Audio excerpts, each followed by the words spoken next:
മറ്റു വാർത്തകൾ പരിശോധിക്കാം അല്ലേ ഹർഷ? അതായത് വിനോദസഞ്ചാരികളെ പോലീസ് ബൂട്ടിട്ട് ചവിട്ടി എന്ന് പരാതി. കഴിഞ്ഞ ദിവസം ഇടുക്കി പള്ളിവാസലിന് സമീപം 2-ാം മൈലിലാണ് നാട്ടുകാരും കൊല്ലം സ്വദേശികളുമായ വിനോദസഞ്ചാരികളും തമ്മിൽ സംഘർഷമുണ്ടായത്. സംഘർഷ സ്ഥലത്തെത്തിയ മൂന്നാർ CI ആണ് ഇതിനിടെ ഒരാളെ ബൂട്ടിട്ട് ചവിട്ടിയത്. വിവരങ്ങളുമായിട്ട് ആൽവിൻ ചേരും. ആൽവിന്, ഇതിപ്പോൾ നാട്ടുകാരോട് പോലീസ് എങ്ങനെ പെരുമാറണം എന്നത് സംബന്ധിച്ചൊക്കെ നിരവധി തവണ ചർച്ചകൾ നടക്കുകയും ഒക്കെ ഉണ്ടായതാണ്. ഇപ്പോൾ പക്ഷേ മൂന്നാർ CI ഇങ്ങനെ അവിടെ ഒരു പ്രശ്നം ഉണ്ടായപ്പോൾ ആ പ്രശ്നം പരിഹരിച്ച് കുഴപ്പമില്ലാത്ത കാര്യങ്ങൾ മാറ്റുകയല്ല, ഒരാളെ ബൂട്ടിട്ട് ചവിട്ടി മറ്റൊരു പ്രശ്നം ഉണ്ടാക്കുകയാണ് ചെയ്തത്. എന്താണ് ഈ പരാതിക്കാർ പറയുന്ന കാര്യങ്ങൾ?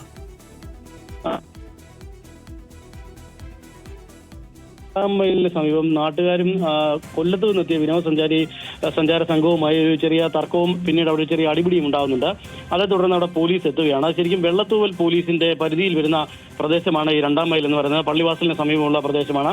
അവിടെ ഈ വിനോദസഞ്ചാരികളായിട്ടുള്ള ആളുകളിൽ വന്ന ഒരു സംഘത്തിലെ ഒരാൾ അവിടെ ഉണ്ടായിരുന്ന ഒരു ജീപ്പിന് മുകളിൽ, ഓഫ് റോഡ് ജീപ്പിന് മുകളിൽ കയറിയിരുന്ന് ഫോട്ടോ എടുത്തപ്പോൾ അത് ചോദ്യം ചെയ്യുന്നതിനെതിരെയാണ് അവിടെ വിഷയമുണ്ടാകുന്നത്.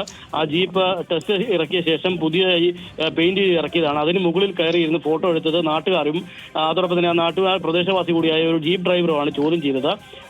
പിന്നീട് അവർ തമ്മിൽ തർക്കം ഉണ്ടാകുകയും അവിടെ മർദ്ദനം, അങ്ങോട്ടും ഇങ്ങോട്ടും അക്രമം ഉണ്ടാകുകയും ചെയ്തു. ഇതേ തുടർന്ന് മൂന്നാർ പോലീസാണ് സ്ഥലത്തെത്തുകയാണ്. മൂന്നാർ പോലീസിന്റെ CI അവിടെ എത്തിയ ശേഷം ഈ ജീപ്പിന്റെ ഉടമസ്ഥനായ സ്വദേശി, ആ പ്രദേശവാസിയായ ഷിയാസിനെയാണ് വലിയ തോതിൽ മർദ്ദിക്കുകയും ചെയ്യുന്നത്.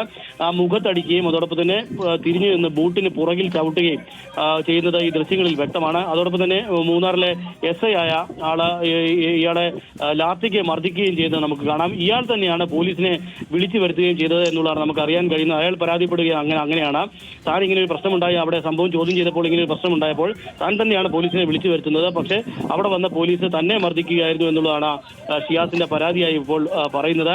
ഇതിൽ വിനോദസഞ്ചാര സംഘത്തിനൊപ്പം ഉണ്ടായിരുന്ന ഒരാൾ ഈ മൂന്നാർ CIയുടെ ബന്ധുവാണ് എന്ന തരത്തിലുള്ള ആരോപണം ഈ ഷിയാസ് ഉന്നയിക്കുന്നുണ്ട്. ഏതായാലും ഈ വിഷയത്തിൽ വെള്ളത്തൂവൽ പോലീസ് നേരത്തെ നാട്ടുകാർക്കെതിരെ കേസെടുത്തിരുന്നു. വിനോദസഞ്ചാര സംഘത്തിനെതിരെ കേസെടുക്കാൻ തയ്യാറായില്ല, കൂട്ടാക്കിയില്ല എന്നുള്ളതാണ് ഇവരുടെ വിമർശനമായി പറയുന്നത്. ഏതായാലും ഈ ദൃശ്യങ്ങളിൽ വളരെ വ്യക്തമാണ്.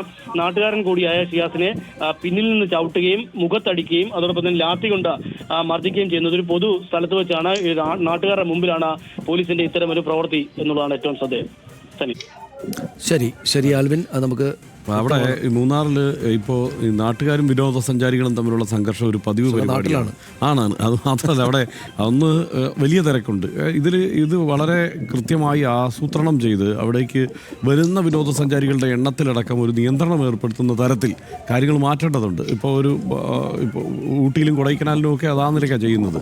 ഇതിപ്പോൾ അങ്ങനെയല്ല. ഒരു നിയന്ത്രണവും ഇല്ലാത്തതിൻ്റെ ഒരു പ്രശ്നം, വലിയൊരു ആൾക്കൂട്ടം എപ്പോഴും വരുന്നതിൻ്റെ, ഏത് അവധി ദിവസത്തിലും അവിടെ വലിയൊരു ആൾക്കൂട്ടം വരുന്നതിൻ്റെതായ എല്ലാ പ്രശ്നങ്ങളും അവിടെ നിലനിൽക്കുന്നുണ്ട് എന്നുള്ളത്. അതിനൊരു കൃത്യമായ പ്ലാൻ ഇല്ല എന്നുള്ളതാണ് ഇവിടുത്തെ നിലനിൽക്കുന്ന പ്രശ്നം. ശരി, നമുക്ക് മറ്റു വാർത്തകളിലേക്ക് പോകാം.